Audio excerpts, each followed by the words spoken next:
Let's go through what you learned from the Orr testimony and the Page testimony in particular that was just released a few hours ago. Well, as you know, we've had the Page testimony for some time because that was part of the task force that we set up last Congress. And so the frustrating part of this is that we've been asking for the Department of Justice to release these transcripts for months now. And don't forget, there are still about 70-some interviews that the House Intelligence Committee did, and then you have to add on the 15, roughly, transcripts, the interviews that the task force did. So there's 80 in total, and of which you've only seen a couple of them. So as this starts to come out, I think what you'll see is that all of this is unusual. That's probably the first thing I would start with. There was the activity that was being undertaken by the Justice Department and the FBI was, they would say unusual. I would say it was more like corruption, but steps that never have been taken before at the DOJ or the FBI, starting with the fact that they use the counterintelligence capabilities, the capabilities that are used to target terrorists and bad guys overseas, and they turned it onto a political party. She talks about, for the first time, that there was some verification file as it relates to the dossier. Now, I would argue that that is a complete impossibility, considering that under sworn testimony and in interrogatory in Great Britain, that, in fact, Christopher Steele said he can't corroborate his own dossier, and it's raw intelligence, and he has no idea if it's true at all. Maybe 50-50. So yeah, how could anyone corroborate something that the author of says he can't corroborate? That's impossible. Well, I think what you're going to see when this all comes out, and look, there's going to have to be more interviews are going to have to be conducted. The best thing that could possibly happen is the Department of Justice to actually take a deep look at this and analyze it. But as it comes to the dossier, my personal belief, now, we don't have anyone who testifies to this yet, okay? But my personal belief is that Christopher Steele really didn't draft most of that dossier. I believe the dossier was drafted in advance by Fusion GPS and other operatives, including Nellie Orr, by the way, which would be the spouse to Bruce Orr, who was working for Fusion GPS. I believe the dossier was generated, and then they used Christopher Steele as the guy to put his name on it, and then help to spread it around, feed it to places like the FBI, feed it to press outlets, be the person who... So you're basically saying that Hillary Clinton likely, well, by the way, and the FBI apparently, they paid... Christopher Steele was getting paid by a lot of people for the same work, or maybe work now you're saying he didn't do. It was the Russian oligarch, the FBI, the DNC, and Hillary. Yes, and probably didn't do much. So, you know, we've now, you know, through our investigation, you know, we have found, you know, other evidence that's out there about pre-existing information that is very similar to what is in the Steele dossier. So I would say that Steele was more of a guy that was just hired to add his name to it and help spread it. I'm not saying that he didn't add something. He could have a couple sources, but the bulk of the information in the dossier is not Christopher Steele's. And in fact, a lot of this comes from work that Glenn Simpson did back in the late 2000s when he was a reporter at the Wall Street Journal. So you're saying this was literally made out of whole cloth and then used and abused by the highest ranking people in the DOJ and the FBI, who also now, we learned a lot today about the DOJ's role in exonerating Clinton, even though there are obvious, you know, even James Baker thought she should be indicted for the Espionage Act. Any intelligent person would notice 33,000 deleted emails and the acid wash of the hard drive and the hammers on the devices. That's obstruction.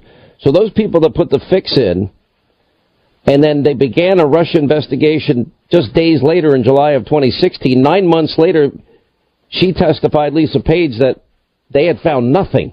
Yeah, well, look, that's that's the date that they're all sticking to. Okay, so they're all sticking to essentially their fake narrative, which is this whole concept that this Five Eyes partner brought very important intelligence to us, and we had to do nothing but open up the investigation. Sounds really nice. Sounds great. To open up, to be the reason to open up the investigation into the Trump campaign. However, we don't have any evidence of that. I mean, there was no intelligence. There's a lot of information out there that tells us that the FBI was thick into this all through 2016, not just starting at the end of July like they like to claim. So in other words, you're talking about some of the highest-ranking members of our Department of Justice and the most prestigious law enforcement agency in the world, not rank and file, but the upper echelon. Right. The reason that they kept it, they had to have known what they were doing. So they wanted it to be a counterintelligence investigation because it's siloed. It's very few people are read into this. So they were able to keep it to a very small cadre of people, which allowed them to feed all this information in, and then boom, lo and behold. So there were several people that were bringing in different forms of the dossier into the FBI, into the State Department, producing what I would call fake news articles based on the dossier, generating these fake news articles and spreading them all over the place, not just to the FBI, but into the State Department and other places. And if you go back and look, you can really find these stories that look awfully similar to the dossier that were written in April, May, June, and July of 2016. This is even before they open up the counterintelligence investigation at the end of July. Everybody wants to know, and my sources are now telling me, that all of these people that did these horrible things are going to be held accountable. Do you believe that? Well, as you know, because I said this the other night with you on television, and that is that we are preparing a criminal referral based on FISA abuse and other matters, is what I will tell you right now. And by other matters, are you talking about what you're describing here? This is the first time I've ever heard you say that Christopher Steele might not have even written a dossier. Well, I'm pretty sure that I don't think that's it's not a big part of the story, other than it's pretty big to me. Now that people manufactured out of whole cloth a lying narrative to stop a presidential election and shift it in favor of their candidate, and then later use it to bludgeon the one that won.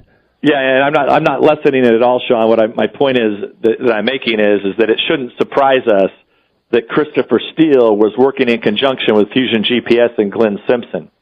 Don't forget. I said it earlier in the interview here, and that is that this story originates in the late 2000s. So Glenn Simpson was involved working for the Wall Street Journal and his wife doing stories on Paul Manafort and Ukraine and other types of stories. So a lot of the originations, you can follow it there.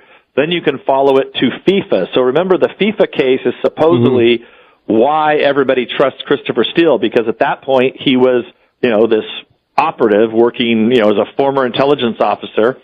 And if you look at Glenn Simpson's testimony, he worked with Christopher Steele then. Bruce Orr was involved in that. If you look at Bruce Orr's testimony, all these characters are together in FIFA, and then all they did, it was just basically a movie script that they just applied to the Trump campaign, and they went with the same movie, a lot of the same characters. But the fact of the matter is, they never had any piece of information. And you don't think Mueller is going to find any collusion because there was none? Well, there's definitely no collusion. What concerns me is that really it's Mueller and his team that are colluding. Okay, so Weissman, who's running the operation, this should not be lost on anyone. I have said this from the get-go. All right, but I want to get back to that real quick. Okay. Adam Schiff got all worked up because you went over to the White House. Then you had to recuse yourself. Ethics complaint, which, by the way, you've been exonerated, as I understand. 10 of his office people to go to see Michael Cohen before his testimony. And I believe that he himself has told lies to the American people, and you know what he knew, and he did it anyway to advance the false narrative. Is that true? Yeah, well, remember, it was right at 2 years ago. Every left-wing organization in America, including all the media, started, just pouring gasoline, for lack of a better term, all over me with fake news stories. And then they came out and said that I disclosed something to the White House. So I did the honorable thing, and I said, look, there was no information disclosed. Why don't you guys just take a look at this if you want to? That's fine. So the ethics committee was supposed to just look at this and dismiss it. Well, the fact of the matter is that then it became political, and it got held up for 8 months, even though they had absolutely no shred of evidence ever that I had disclosed anything. And so then you fast forward, and you look at you look at what's happening today, and the fact of this is witness tampering, okay? Witness coaching. I mean, exactly. That's what they're doing here. Now, that's not illegal in the legislative sense. There's nothing illegal that Schiff did or his people, but it sure doesn't. It looks ridiculous, right? I mean, if we had done that over the last couple of years, they would have been calling for all of us to be removed from the House Intelligence Committee. Wow. This is mind-numbing. All right, Devin Nunes, you've been a rock star in all this, and you've taken a lot of heat. And if it wasn't for you, now Doug Collins, Ed Meadows, and Jordan, and Ratcliffe, and a few others, we'd never be here. And this every day we bust out another brick. So we're gonna, we're hoping to. All right, get last criminal question. Referral. How much more information? We got the Lisa Page testimony today. How much more out there is there that? Give me is it massive amounts of information we haven't gotten yet? There's still a lot. Yeah, there's still a lot. What percent of the story do we know? Probably 2/3. And the last third is going to be the blockbuster. Well, it's a lot of what you've seen in the first 2/3. So it's all really bad. It's all really bad. All right. Thank you so much, Devin Nunes.